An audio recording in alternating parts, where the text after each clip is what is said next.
तो हम सभी देखते हैं कि गोकू को मालूम चलता है कि उस पैलेस के अंदर एक महान सैयन की एनर्जी है और तभी किसाकी भी गोकू को समझता है और वो दोनों ही उस पैलेस पे चले जाते हैं। हम सभी देखते हैं कि वो पैलेस काफी अलग होता है, जिसे देखकर गोकू भी थोड़ा सा हैरान होता है और उस पैलेस के अंदर कई सारे सैयन्स की तस्वीरें भी होती हैं। इन सभी को देखकर गोकू कहता है, आखिर ये सब भला क्या है? ये पैलेस काफी अजीब है और ये सारी तस्वीरें ये किन की है? देखने से ये सभी सैयन लगते हैं, लेकिन मामूली सैयन तो बिल्कुल भी नहीं। इन सारी बातों को सुनकर किसाकी कहता है, सब्र करो, तुम्हें सारी ही बातें मैं बताने वाला हूं, लेकिन उससे पहले इस एनर्जी को गौर से देख लो। और तभी हम देखते हैं कि गोकू के सामने एक एनर्जी होती है, जिसको सेंस करते हुए गोकू के रोंगटे खड़े हो जाते हैं और गोकू कहता है, तो यही वो एनर्जी है जिसे मुझे प्राप्त करना है। ये एनर्जी, इसे महसूस करते हुए ही मेरे रोंगटे खड़े हो रहे हैं। आखिर ये किसकी एनर्जी है? वो महान सैयन कौन है? मुझे बताओ किसाकी, मुझसे अब ज्यादा इंतजार नहीं होता, मैं इस एनर्जी को लेना चाहता हूं। और तभी हम देखते हैं कि किसाकी कहता है, ये ऊर्जा एक महान सैयन की है। इस पूरे ब्रह्मांड में उस सैयन के जैसा आज तक कोई भी पैदा नहीं हुआ। वो सैयन कोई मामूली सैयन नहीं था, लेकिन हां, वो एक सैयन किंग भी नहीं था। मैं जानता हूं कि तुम इस समय पर एक सैयन किंग से मिले हो, लेकिन जिस सैयन के बारे में मैं तुम्हें बताने जा रहा हूं, वो सभी सैयन किंग से अलग था।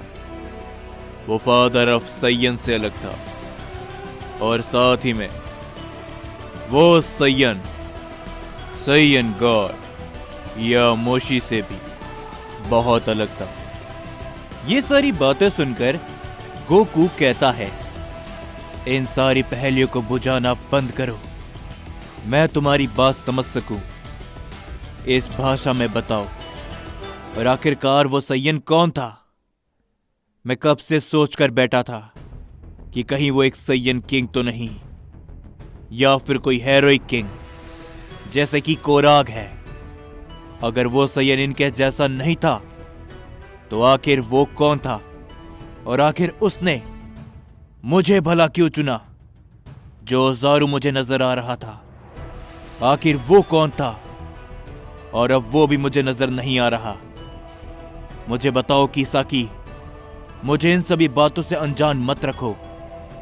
और तभी किसाकी कहता है, ये तो मैं नहीं जानता कि आखिर उनकी महान ताकत ने तुम्हें क्यों चुना, लेकिन मैं तुम्हें इतना जरूर बता सकता हूं कि आखिर वो कौन थे। तो मेरी अब इन सारी बातों को ध्यान से सुनना। ये बात है उस समय की जब प्राइमल सैयन पूरे ओमनीवर्स में सबसे ताकतवर थे। गॉड्स तक प्राइमल सैयन से डरा करते थे और उसका कारण प्राइमल सैयन किंग बिल्कुल भी नहीं थे। इस बात को सुनकर गोकू हैरान होता है और किसाकी कहता है, प्राइमल सैयन किंग भले ही उस समय पर ताकतवर थे, लेकिन उनका सेनापति, जिसके नाम से ही बड़े से बड़ा गॉड हार मान लेता था और अपने घुटने टेक देता था। प्राइमल सैयन किंग तो बस नाम के रह गए थे, लेकिन असली खौफ जो कि पूरे ओमनिवर्स में था, वो उन्हीं प्राइमल साइयन किंग के सेनापति ज़ाराकी का था। इस बात को सुनकर गोकू थोड़ा सा चौंक जाता है और वो कहता है, लेकिन किंग कोराग ने हमें बताया था कि प्राइमल साइयन किंग के कारण ही उन गॉड्स ने साइयन का खात्मा करने के बारे में सोचा, और उस समय पर उनसे ताकतवर कोई भी नहीं था। तो आखिर उनका सेनापति भला कैसे? जिसके ऊपर तभी किसाकी हंसते हुए कहता है, तुमने मेरी बातों को गौर से सुन लिया है। अब तुम बताओ, तुम उसका विश्वास करोगे जो उस समय पर उन सभी के साथ में था, या फिर उसका जिसने ये सारी बातें अपने कानों से सुनी है, ना कि अपने आंखों से देखी है? किंग कोराग को भी आधा सच मालूम है, लेकिन उनकी बातें भी एक हद तक सही ही है। माना कि प्राइमल साइयन किंग का उस समय पर काफी खौफ था, लेकिन वो लड़ना नहीं चाहते थे। पर दूसरी तरफ उनका सेनापति ज़ाराकी, वो भी एक प्राइमल साइयन था, लेकिन साइयन किंग से ज्यादा ज़ाराकी का खौफ था। उन सभी गॉड्स में किसी की भी हिम्मत नहीं थी कि कोई भी ज़ाराकी के होते हुए किसी भी साइयन को छू दे या फिर साइयन के खिलाफ बगावत कर दे। लेकिन कहते हैं ना कि महान ताकतें कई बार महान श्राप के साथ मिलती है। ज़ाराकी को भी एक बहुत बड़ा श्राप मिल चुका था, और उसी श्राप के चलते ज़ाराकी को कभी भी एक साइयन किंग के रूप में देखना नामुमकिन था। लेकिन फिर भी ज़ाराकी ने अपनी जिंदगी साइयन किंग से भी ज्यादा अच्छी जी, और वो कभी भी किसी भी गॉड का गुलाम बनने के लिए तैयार नहीं हुआ। प्राइमल साइयन किंग लड़ाई नहीं चाहते थे, जिस कारण उन गॉड्स ने भी ज़ाराकी को खत्म करने के लिए काफी अच्छा प्लान बनाया। वो गॉड कभी भी सामने से ज़ाराकी को छू तक नहीं पाते थे, और तभी उन सभी गॉड्स को मालूम चल चुका था कि जब तक ज़ाराकी जिंदा है, वो गॉड्स अपनी मनमानी नहीं कर पाएंगे साइयंस के ऊपर, क्योंकि ज़ाराकी ने किसी भी साइयन को गॉड्स की गुलामी करने के लिए मना कर दिया था। और जो भी गॉड ज़ाराकी के सामने आता, ज़ाराकी उसे आसानी से हमेशा हमेशा के लिए खत्म कर देता। और तभी उन सभी गॉड्स ने प्राइमल साइयन किंग से एक झूठा वादा किया कि ज़ाराकी को मौत के घाट उतार दिया जाए, और इसके बदले में साइयन और गॉड्स की लड़ाई कभी भी नहीं होगी।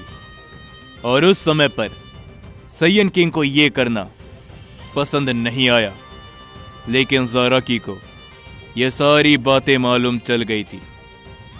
और जैसे ही प्राइमल साइयन किंग ने ज़ाराकी से इस बात का जिक्र किया, ज़ाराकी ने बिना कुछ सोचे समझे अपनी जान दे दी। लेकिन तब तक बहुत देर हो चुकी थी। वो गॉड इसी इंतजार में थे। जैसे ही ज़ाराकी ने अपनी जान लेनी शुरू करी, वहां पर उन सभी गॉड्स ने धावा बोल दिया और साइयन किंग को भी धोखे से खत्म कर दिया। लेकिन ज़ाराकी ने ये अपनी अंतिम घड़ी में सब कुछ देख लिया था।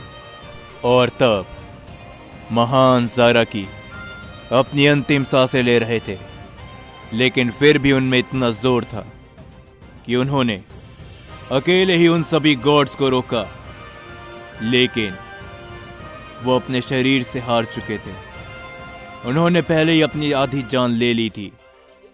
पर तभी प्राइमल सैयन किंग से यह सभी देखा नहीं गया और उन्होंने मरने से पहले एक बात कह दी कि ज़ारा की, तुम भले ही मर जाओगे लेकिन तुम्हारी ऊर्जा ये अमर रहेगी। और तब से ज़ारा की ऊर्जा यहां पर है, क्योंकि ज़ारा की ऊर्जा को अमरता का वरदान प्राइमल सैयन किंग के द्वारा दिया गया था। प्राइमल सैयन किंग को इन सभी बातों का बहुत दुख हुआ था, क्योंकि उन्हीं के कारण ज़ारा की मौत हुई थी। तो उन्होंने अपनी जान को देते हुए ज़ारा की ऊर्जा को अमर कर दिया।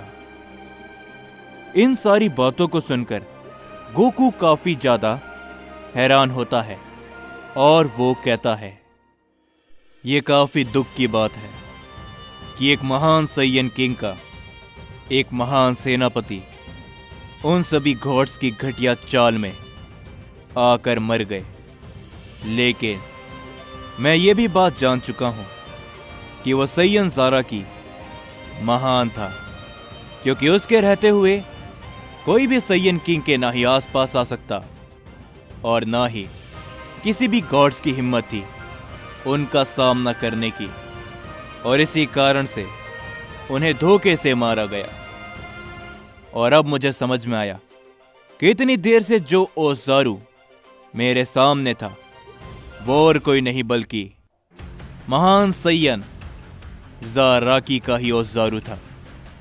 और अब मुझे क्या सारी ही बातें मालूम चल चुकी है, जिसके ऊपर तभी वो शख्स कहता है, नहीं, अभी भी बहुत सी बातें राज हैं जो कि ज़ाराकी के साथ में ही खत्म हो गए।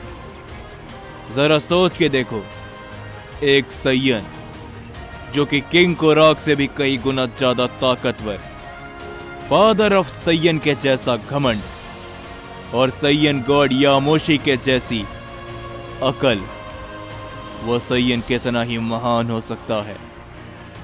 किसाकी की इन सारी बातों को सुनकर गोकू के रोंगटे खड़े हो जाते हैं और गोकू कहता है, ये तो मेरी कल्पना से ही बाहर है। एक ऐसा सैयन वाकई में। लेकिन मुझे एक बात समझ में नहीं आई कि आखिर ये सारी बातें तुम्हें मालूम कैसे हैं? क्या तुम भी उस समय पर वहां पर थे जिसके ऊपर किसाकी कहता है? बिल्कुल, जब मैं छोटा था मैं महान सैयन किंग के पास हुआ करता था। यह सारी घटना मैंने अपनी आंखों से देखी है। उस समय पर मैं बच गया था, क्योंकि ना ही मैं एक सैयन का पूरी तरीके से अंश था और ना ही एक गॉड का। इसी कारण से उन सभी ने मुझे उस समय पर छोड़ दिया था, क्योंकि मेरे अंदर गॉड का भी अंश था और सैयन का भी। लेकिन ये सारी घटना मैंने अपनी आंखों से देखी थी, और जब महान सैयन ज़ाराकी की ऊर्जा उनके शरीर से बाहर निकली तो मैंने उनका पीछा करा। उनकी ऊर्जा यहां पर आकर बस गई और तब से ही मैं उनकी ऊर्जा की रक्षा कर रहा था, जब तक कि महान सैयन ज़ाराकी अपनी ऊर्जा के लिए किसी शख्स को ना चुन ले। और आज लगता है कि मेरा समय भी पूरा होने आया, क्योंकि उन्होंने तुम्हें चुना है। तुम्हारे अंदर भी वो बात हो सकती है जो कि ज़ाराकी के अंदर हो, ऐसा उन्हें लगता है, मुझे नहीं, क्योंकि मैंने उन महान सैयन को अपनी आंखों के सामने देखा है। मुझे गर्व है कि मैं उस समय पर उनके साथ था। लेकिन अब पूरा फैसला तुम्हारे ऊपर है। क्या तुम इस ऊर्जा को लेना चाहते हो या फिर नहीं? तभी गोकू काफी ज्यादा सोच में पड़ जाता है। गोकू उस ऊर्जा के सामने जाकर खड़ा होता है और गोकू उसकी तरफ हाथ आगे बढ़ाता है, लेकिन गोकू तभी अपना हाथ पीछे कर लेता है और गोकू कहता है, लेकिन क्या मैं उस महान सैयन की ऊर्जा लेने के काबिल भी हूं? जिसके ऊपर किसाकी भी कहता है, मुझे मालूम था कि तुम्हारे मन में यह सवाल जरूर आएगा, लेकिन मैं तुम्हें एक बात बता दूं। तुम इस ऊर्जा को लेते समय यह बात बिल्कुल भी मत सोचना कि तुमने ये ताकत बिना कुछ करे हासिल किया है। तुमने अपनी ट्रेनिंग से अपने आप को इस काबिल बनाया है कि तुम इस एनर्जी को अपने अंदर समा सको, और महान सैयन ज़ाराकी ने भी तुम्हें चुना है, तो तुम इसके काबिल जरूर हो। मैं बस तुमसे इतना ही कहना चाहूंगा कि सैयन इतिहास में यह सारी घटना बहुत बार हुई है, लेकिन यह फैसला तुम्हारा है और तुम्हें यह सब सोच समझकर चुनना होगा। गोकू तभी बहुत ही ज्यादा सोचने लगता है और तभी गोकू को एक आवाज सुनाई देती है, तुम्हें अभी भी अपने अंदर शक है गोकू। और तभी हम देखते हैं कि उन दोनों के सामने वो सफेद ओज़ारू आकर खड़ा हो जाता है।